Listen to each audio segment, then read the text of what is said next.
Hey, everybody. What's up? It's me, Seth Perler with TEFOS, the Executive Function Online Summit. And this is Tosha Schore. Hi, Tosha. Hey. Tasha, what are we going to learn about in your session? Oh, we're going to talk about aggression and how to stop it.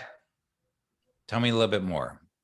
We're going to talk about 5 simple steps that you can follow as a parent to get from a place of lots of aggression happening every day and feeling overwhelmed and you don't know what to do about it, to a place where there is much less aggression, and when it does rear its nasty little head, you feel confident in your ability to handle it.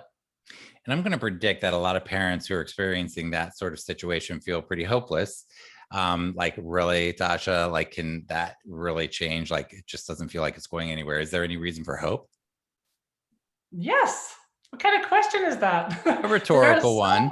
Hope. That's what I want to hear, because I know that's why we do what we do.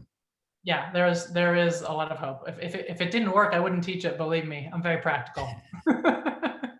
Well, thank you so much. All right, everybody, register. If you haven't registered, please share it with some other people, and we will see you soon. Look forward to seeing you on TEFOS. Bye.